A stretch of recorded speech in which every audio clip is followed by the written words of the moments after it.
Good morning. I'm going to continue with the story called I Prayed to God to Keep Me Out of an Orphan's Home by Kathleen Halter, housewife of 1074 Roth, University City 14, Missouri.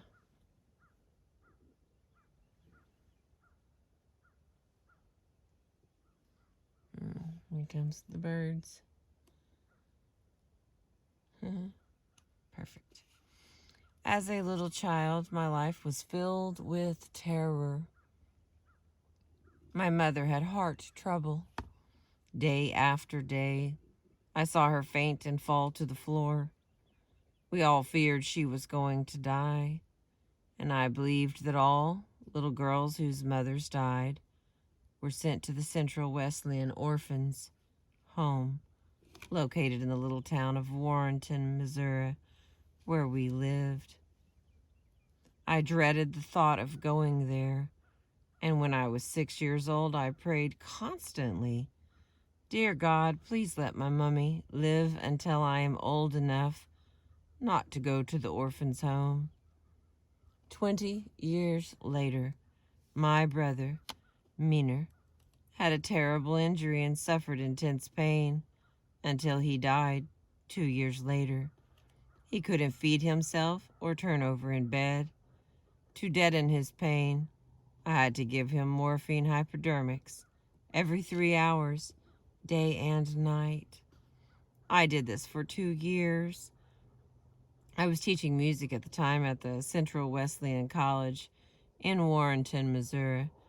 When the neighbors heard my brother screaming with pain, they would telephone me at college, and I would leave my music class and rush home to give my brother another injection of morphine. Every night when I went to bed, I would set the alarm clock to go off 3 hours later, so I would be sure to get up to attend to my brother. I remember that on winter nights, I would keep a bottle of milk outside the window where it would freeze and turn into a kind of ice cream that I loved to eat. When the alarm went off, this ice cream outside the window gave me an additional incentive to get up. In the midst of all these troubles, I did 2 things that kept me from indulging in self-pity and worrying, and embittering my life with resentment. First, I kept myself busy. Teaching music from 12 to 14 hours a day, so I had little time to think of my troubles. And when I was tempted to feel sorry for myself, I kept saying to myself over and over, "Now listen, as long as you can walk and feed yourself and are free from intense pain, you ought to be the happiest person in the world. No matter what happens, never forget that as long as you live, never, never, never forget." I was determined to do everything in my power to cultivate an unconscious and continuous attitude of gratefulness for my many blessings. Every morning when I woke, I would thank God that I could get out of bed and walk to breakfast and feed myself. I fiercely resolved that in spite of my troubles, I would be the happiest person in Warrenton, Missouri. Maybe I didn't succeed in achieving that goal, but I did succeed in making myself the most grateful young woman in my hometown, and probably few of my associates worried less than I did. This Missouri music teacher applied 2 principles described in this book. She kept too busy to worry, and she counted her blessings. This same technique may be helpful to you. And the next story from page 271. I Was Acting Like a Hysterical Woman by Camran, magazine writer, 715 Kenneth Road, Glendale 2, California. I had been working very happily in the publicity department of the Warren Brothers studio in California for several years. I was a unit man and a feature writer. I wrote stories for newspapers and magazines about Warner Brothers stars. Suddenly, I was promoted. I was made the assistant publicity director. As a matter of fact, there was a change of administrative policy, and I was given an impressive title, administrative assistant.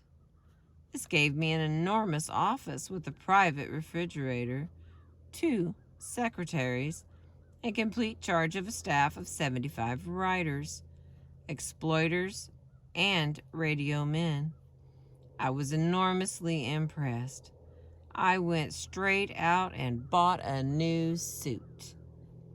I tried to speak with dignity. I set up filing systems, made decisions with authority, and ate quick lunches. I was convinced that the whole public relations policy of Warner Brothers had descended upon my shoulders. I perceived that the lives, both private and public, of such renowned persons as Betty Davis, Olivia de Havilland, James Cagney, Edward G. Robinson, Errol Flynn, Humphrey Bogart, Anne Sheridan, Alexis Smith, and Alan Hale were entirely in my hands. In less than a month, I became aware that I had stomach ulcers, probably cancer. My chief war activity at that time was chairman of the War Activities Committee of the Screen Publicists Guild. I liked to do this work, liked to meet my friends at guild meetings, but these gatherings became matters of dread. After every meeting, I was violently ill. Often I had to stop my car on the way home, pulling myself together before I could drive on. There seemed to be so much to do, so little time in which to do it. It was all vital, and I was woefully inadequate.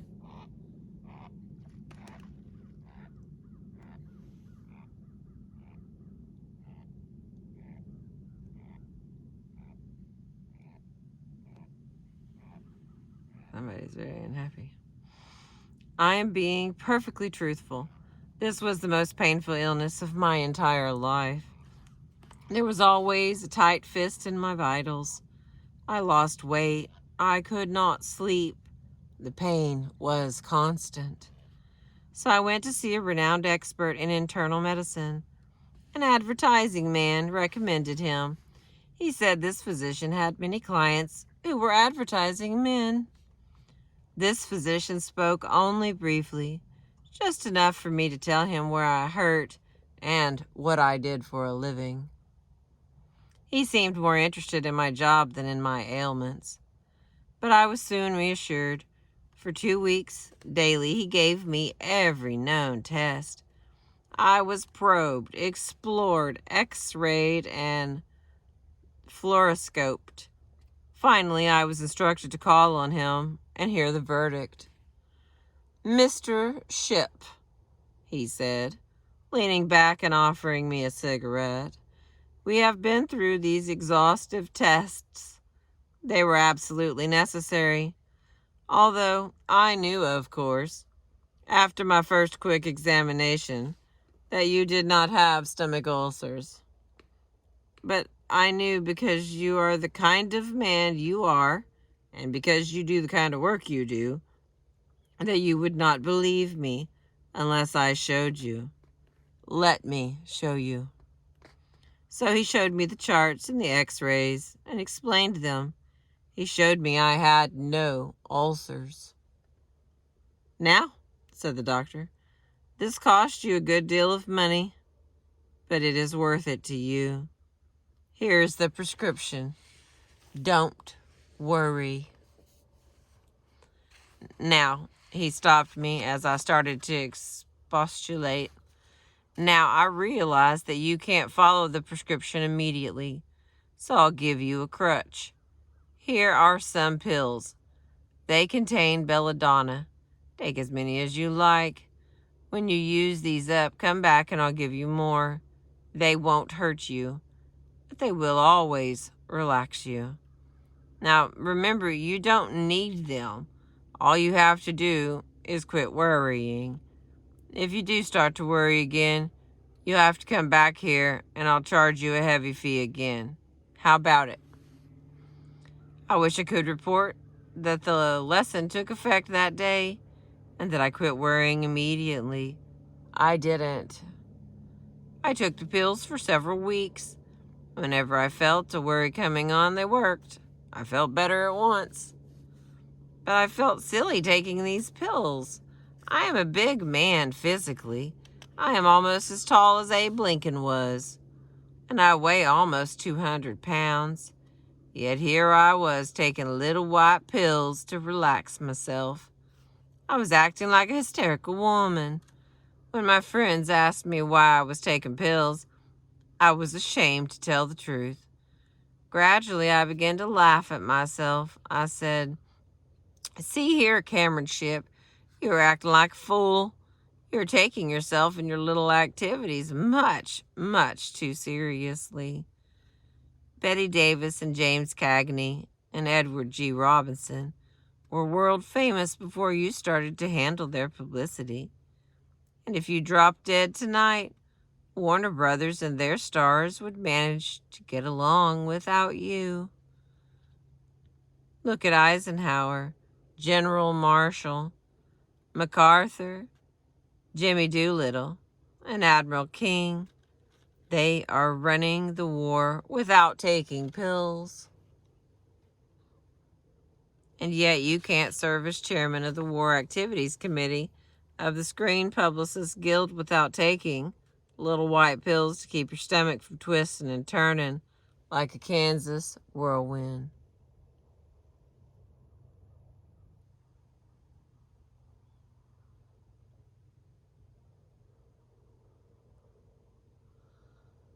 There comes the sun.